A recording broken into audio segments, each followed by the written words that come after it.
వచ్చేసా ఇంకో వీడియోతో మీ ముందుకి. దట్ ఈస్ 'ఓజీ' ట్రైలర్ చూసాను. దాని ప్రిడిక్షన్ చేద్దాం.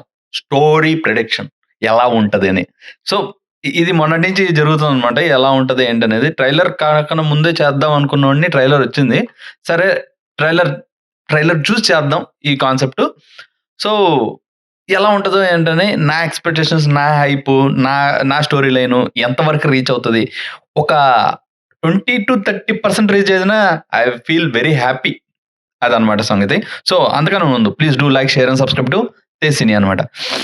First of all story production ఏంటంటే, ఈ 'ఓజీ' సినిమా ఇట్స్ ఎ నార్మల్ మూవీనే. నార్మల్‌గానే ఉంటది. మీరు ఎక్స్‌పెక్ట్ చేసినంత హై రేంజ్ అయితే ఉండదు. ఉన్నదేంటంటే ఎలా అంటే నార్మల్‌గానే ఉంటది. There will be high scenes ఉంటాయి. ఒక ఒక మొత్తం సినిమా అంతా కలిపి ఒక 10 సీన్‌లుంటాయి. హై సీన్స్, హై వచ్చే సీన్స్. సో, మిగతాదంతా ఫ్లాట్‌గా నడుస్తుంటది. Whereas there will be a story line. Story line ఎలా ఉంటది అనేది నేను ఎక్స్‌పెక్ట్ చేసేది ఎట్లా ఉంటది అనుకుంటున్నానంటే, ఒక గ్యాంగ్‌స్టర్ వస్తారు. The introduction of the villain. Villain ఇంట్రొడక్షన్‌తో ఒక gangster that is Imran Hashmi. ఆయన కిందున్న పవర్ చాలా హెవీగా ఉంటది. అందరుంటారు. అండ్ ద రూలింగ్ పార్టీ ఒకడు ఉంటారనమాట. వాళ్ళని దింపడానికి చాలామంది చాలా పనులు చేస్తుంటారు. దట్ టూ ముంబైలో చేస్తుంటారు ఈ పనులన్నీ. అండ్ అక్కడొచ్చేసి మనకి సత్యదాద అండ్ దాంతో పాటు అక్కడున్న పీపుల్ ఎవరైతే దానిలో శ్రేయా రెడ్డి ఉన్నారు. అండ్ ఆల్సో ఆయన ఇంకొక పర్సన్ ఇప్పుడు ఎలివేషన్ ఇస్తుంటారు. చెప్తుంటారు కదా! ఒకళ్ళు కావాలి మనకి ఇది చేయడానికి అని చెప్తుంటారు చూడండి. అతను వీళ్ళందరూ కలిపి అక్కడుంటారనమాట. వీళ్ళకి ఏంటంటే ఆల్రెడీ పవన్ కళ్యాణ్ గురించి తెలిసుంటది. ఆల్రెడీ తెలుసు. ఒకప్పుడు వచ్చి ఆయన సెట్ చేసి ఎళ్ళాడు కాబట్టి ఇప్పుడిలా ఉంది.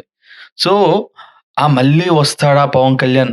వస్తే మనం సావే అన్న రేంజ్‌లో ఉంటదనమాట. ఇది బిల్డప్, ఇది హైప్ అనమాట. అసలు నిజంగా వస్తారా? రారా? అసలు ఎందుకు ఆగిపోయారు? మేబీ ఆయన పెళ్లి చేసుకున్న తర్వాత ఆగిపోయారా? Anything reasons.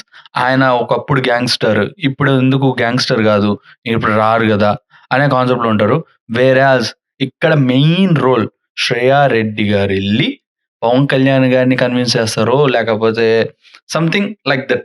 This happens. Okay.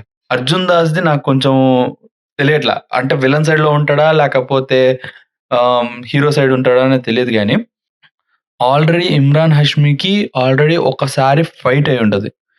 మూసుకొని కూర్చోబెట్టుంటాడు. ఎవరు? పవన్ కళ్యాణ్ గారు ఒకప్పుడు. మళ్ళీ, మళ్ళీ సేమ్ రైవల్రీ మళ్ళీ సేము వస్తాడు. రైవల్రీ చేస్తాడు. ఏసి పడదొబ్బుతాడు. ఇది కామన్. ఇక్కడి వరకు ఇట్లానే ఉంటది. సినిమా అంతా ఇదే హైస్, ఇదే అసలొస్తాడా? రాడా? ఏమవుతది? ఎందుకెళ్ళలేదు? ఈ క్వెషన్ మార్క్స్‌తోనే మొత్తం అంతా సినిమా జరుగుతుంటది. అండ్ దాంతో పాటు మనకి ఒక మంచి మధ్యలో కొన్ని సాంగ్సు, ఆ హైప్ మూవ్‌మెంట్సు మోస్ట్‌లీ బీజీఎమ్సే ఎక్కువున్నాయి. కాబట్టి సాంగ్స్ అనేది ఎక్కువ చూపియరు. మోస్ట్‌లీ ఆ ఫైర్ స్టార్మ్ అనేది గూడా ఎప్పుడంటే ముంబైకొచ్చి మొత్తం అందరినేసేటప్పుడు ఆ ఫైర్ స్టార్మ్ మ్యూజిక్ వస్తది. దట్ సాంగ్ వస్తది. సో, లేపి పడేత్తారు. సో, ఇవన్నీ అన్నమాట. ఇది జరిగేది. This is the story. మీకు అర్థమైందా? అర్థమైతే కింద ఒక కామెంట్ ఏసుకోండి. నీ తొక్కలో స్టోరీ ఎవడ్రా అలా ఉండదు అనే కొంతమందుంటారు. సో, అలా అయినా చెప్పండి. అండ్ ఆల్సో అరే! ఈ స్టోరీ కొంచెం దగ్గరగా ఉందే అవ్వచ్చేమో అన్న వాళ్ళు గూడా సపోర్ట్ చేయండి. హ్మ్. వెరీ ఇంట్రెస్టింగ్ అనే కాన్సెప్ట్ గూడా ఉంటే మీరు కింద కామెంట్ చేయండి. మీకు ఏదైనా కామెంట్ చేయండి. నా ఒపీనియన్ నేను చెప్తున్నా. నా థాట్ ప్రాసెస్, నా థాట్‌ఫుల్ థింగ్స్ అవి మాత్రం చెప్దాం అనే కాన్సెప్ట్‌లో వచ్చాననమాట. అండ్ ఇక్కడ మెయిన్ ట్విస్ట్ హీరోయిన్ చచ్చిపోతది. తెలిసిందే గదా! మన ఆ! సో, ప్రియా మోహన్ ప్రియాంక మోహన్ చనిపోతది. చనిపోయిన తర్వాత కొడుకు ఉన్నారు గదా! ఇది నేనేమనుకుంటాను 'ఓజీ' క్రాస్ ఓవర్ కింద ఇక్కడ కొంచెం వాడొచ్చు. బికాజ్ నేనెందుకు చెప్తున్నానంటే ఈ పాయింటు నా ఎక్స్‌పెక్టేషన్స్‌కి లాస్ట్‌లో హైప్ ఒకలాంటి హైప్ రైజ్ అవ్వడానికి ఇది 90స్ పీరియడ్‌లో జరుగుతుంది. 80స్-90స్ ఆ టైంలోనే వెనక్కెళ్ళి మళ్ళీ ఫ్రంట్‌కొస్తుంటది సినిమా.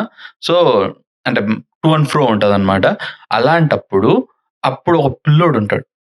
ఆ పిల్లోడు మ్యాక్స్ అంటే 20 ఇయర్స్ తర్వాత అంటే మనకి 2015, 2000 2019 ఆ రేంజ్‌లో 2020 ఏసుకోండి. 20 ఆ రేంజ్‌కి ఆయన వచ్చేసి ఒక 25-30 ఇయర్స్ ఆ రేంజ్‌లలో ఉంటాడు. ఎవరు? ఓజీ కొడుకు. సో, ఓజీ కొడుకు ఎవరై ఉంటారు? అదే పెద్ద క్వెషన్ మార్క్. మీకు తెలుసు. ఆయన ఒక వాళ్ళ నాన్న పోలికలతో పూనుకొనున్న ఒక పర్సన్ అని చెప్పినప్పుడు జై అని థియేటర్‌లన్నీ లేస్తాయి. అండ్ దాంతో పాటు సెకండ్ థింగ్ 'ప్రభాస్' గారు వచ్చిన ఏదైనా సపోజ్ ఏదైనా 'సాహోలో' ఏదైతే లాస్ట్‌లో బిట్ ఉంటదో ఇప్పుడు 'సాహోలో' ఏంటంటే ఈయనే హెడ్ మొత్తం అన్నిటికి అని చెప్తారు గదా! అట్లానే ఇక్కడ 'సాహోకి' బాగా హెల్ప్ జేసి, ఆ ముంబైలో ఆయన ఆ పొజిషన్‌కెళ్ళడానికి వెనకాల అంతా చూపిచ్చిన దారి ఎవరంటే 'ఓజీ' కొడుకు. అంటే it would be the blast. So, ఇప్పుడు 'ప్రభాస్' కింద ఆ పర్సన్ ఉన్నాడు. లేకపోతే సపోర్టివ్ లైక్ 'ప్రభాస్‌కి ఎవర్రా ఇంత సపోర్ట్ ఇచ్చేది అసలు' అంటే ఒకళ్ళున్నారు అని 'అకిరా నందన్' చూపిస్తే అయిపాయ్. Cinema blast. అయిపోయింది ఇంకా. ఇదనమాట నా స్టోరీ లైన్, నా థాట్ ప్రాసెస్ అనమాట. బికాజ్ అన్ని ఇయర్స్ తర్వాత అంటే మళ్ళీ కష్టం. సో, అందుకు నేను నా నా ఆలోచన ప్రకారంలో నేను ఇలా అనుకుంటున్నా. మీకేమనిపించిందని కింద కామెంట్ సెక్షన్‌లో చెప్పండి. సో, అదనమాట సంగతి. ఉంటా మరి. ఇంకో వీడియోతో మీ ముందుకొస్తా. Until then have a great day. Bye bye. See you. టాటా. అర్థమైందా రాజా?